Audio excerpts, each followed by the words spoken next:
If you've ever had that feeling where your English is, it's good, your grammar's solid, you've got the vocabulary, but it just doesn't sound quite native. Like it's missing that final polish to sound truly professional. Well, that's exactly what we're tackling today. Yeah, it's a very common hurdle.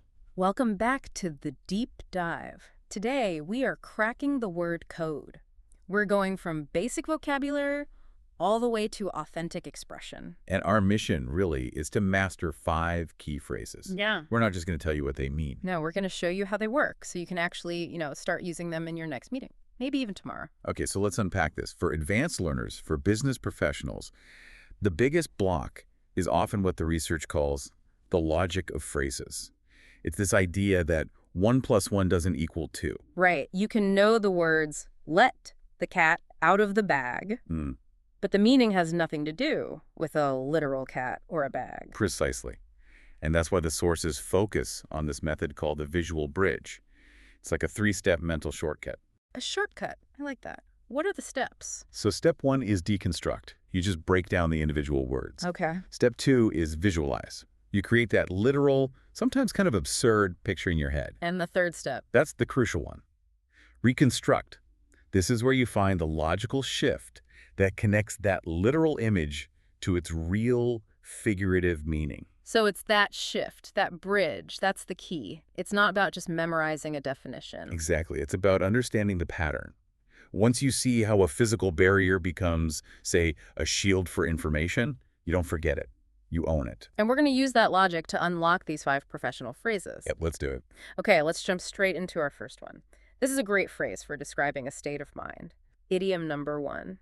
Have ants in pants. Okay, a classic. So we deconstruct. We've got an ant, an insect, and pants, an item of clothing. The visualization is, well, it's immediate and very uncomfortable. Yeah, you're squirming, you can't sit still. It's a very physical, literal discomfort. But that's not what it actually means, is it? No, and here's that fascinating leap we were talking about.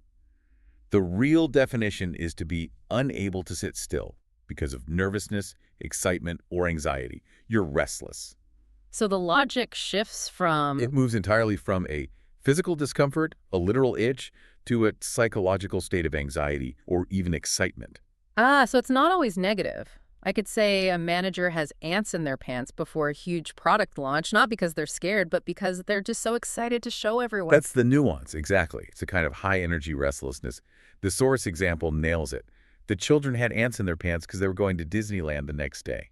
They're not anxious. Not at all. They're just so overwhelmingly excited they can't contain it. If you miss that bridge from the physical to the psychological, you might just think the phrase means you're dreading something. That makes it so much more useful. It's more powerful than just saying he was excited. It paints a much clearer picture. Right.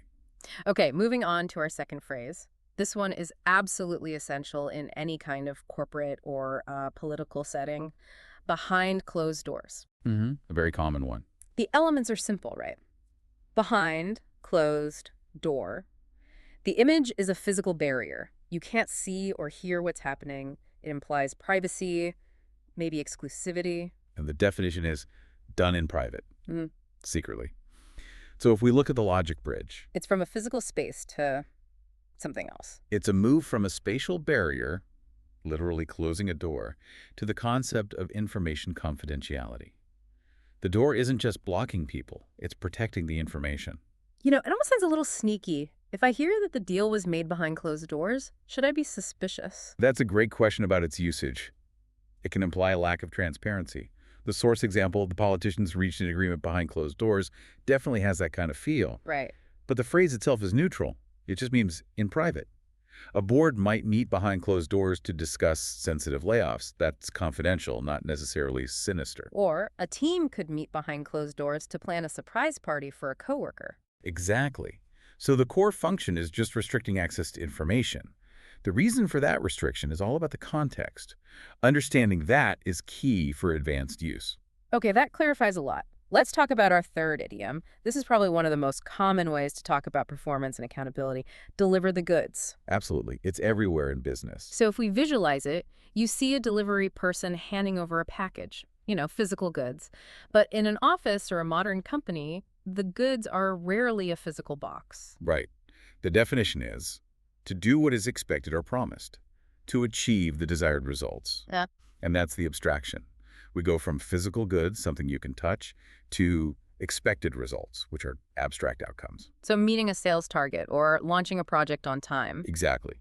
The word goods becomes a sophisticated stand-in for success or performance. So what's the real difference between saying the team achieved their goal and the team delivered the goods? Is one stronger? It is, yeah. Delivered the goods carries a much stronger sense of reliability. It implies that trust was placed in that team, and they followed through, maybe even overcame some challenges to do it. Ah, I see. The source example says, "We are counting on the new manager to deliver the goods." That's not just saying we hope she does her job. It's saying we have high expectations of proven performance from her. Precisely. It's about accountability, not just task completion. It's about trust. Okay, that makes perfect sense. Now for a phrase that really gets into exceptional service and dedication, go the extra mile. Another one that's fundamental to customer service culture. Deconstructing it. Go extra mile. The image here is really powerful. I picture a runner crossing the finish line of a marathon. And just keeps going. Yeah, they keep running. They're putting in effort that wasn't required. And that visual is the perfect logic bridge. The logic moves from an extra distance, a physical, measurable effort, to exceeding service expectations. Which is often not so easily measured. Right. It's about putting in extra time, extra effort, maybe extra emotional labor, all for the benefit of a client or a colleague. The very definition of adding value. So the source says, to be successful in this business, you have to go the extra mile for your customers. It's not about giving a discount, is it? No. It's about staying late to get that presentation perfect, or spending an extra hour on the phone to solve a problem that wasn't really your fault to begin with. It's the difference between doing what's required and doing what's excellent. I see. It's a metric for dedication. That's a great way to put it. Okay, our fifth and final phrase. This one is perfect for describing that feeling of internal conflict or being stuck on a decision. In two minds. Yes, a very relatable state. The elements are two in mind. The visualization is almost like a cartoon, you know? Your brain is literally split down the middle. One side is yelling option A and the other is yelling option B. You're stuck at a crossroads. It's a very effective psychological bridge. We shift from the theoretical idea of split thoughts to the very practical, real-world outcome. Hesitation in decision-making. It's a very clean, efficient way to communicate that you're wavering. So why is this better than just saying I'm undecided? Because it tells you why you're undecided. Undecided can feel a bit passive. In two minds implies there's an active internal debate happening. You're weighing two valid, compelling options. So it's not that you don't care, it's that you care about both options. Exactly. The source example, I am in two minds about whether to accept the job offer, is perfect. It captures that high-stakes conflict where both paths have real pros and cons. You're not being lazy. You're engaged in a rational struggle. So what does this all mean? We've gone through 5 phrases, but it feels like the real lesson is understanding that logic bridge. That's the takeaway. Let's just do a quick recap to lock in those transformations. Good idea. For ants and pants, it's physical discomfort to psychological restlessness. Got it. Behind closed doors is a spatial barrier becoming information confidentiality. Yep. Deliver the goods is physical cargo becoming abstract results. Go the extra mile. Extra distance becomes exceeding expectations. And finally, in two minds is split thoughts becoming hesitation. Perfect. Now for the challenge. This is where we see if you, our listener, have really grasped the context. Right. We've got 3 scenarios from the source material. I'll read the situation, and you try to pick the idiom that fits best. I'm ready. Okay, scenario 1. Sarah is deciding on her holiday. She could go hiking in the mountains or spend a week at the beach. Both sound great. She tells a friend, I'm having a hard time choosing. I am currently about where to book. Which idiom fits that genuine conflict between two good choices? Okay, so it's a classic decision paralysis. 2 equally good options. She's definitely in 2 minds. Exactly. Scenario 2. A sales team closes a huge deal, but there were some minor shipping delays. To make sure the client is happy long-term, the team arranges free follow-up consulting for a year. They did this because they always try to for their most important clients. Ah, so they did more than the contract required? They added extra value that wasn't demanded? Yeah. They decided to go the extra mile. You got it. Okay, final one. Scenario 3. The board of directors is meeting to discuss the CEO's surprise retirement. The news is extremely sensitive.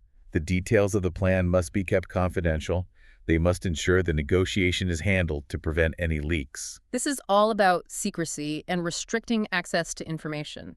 It's a high-stakes, private meeting. It has to be handled behind closed doors. Perfect. See, context is everything. Understanding that logic bridge means you know exactly when to deploy the phrase for maximum impact. So this deep dive really shows that mastering that connection is what lets you master fluency. It's not about the simple words. It's about their clever, powerful combination. That's the key. It really is. And that raises an important question for you, the listener. Now that you understand the mechanics of this logic bridge, can you find two other common idioms? Maybe one about money, one about time. And can you map their journey From the literal parts. to the surprising, complex, figurative meaning they have in a professional context? But don't just analyze them. Take the 5 we covered today and make a commitment to actually use one this week. In a meeting, in an email. Exactly. Application is the only true measure of mastery.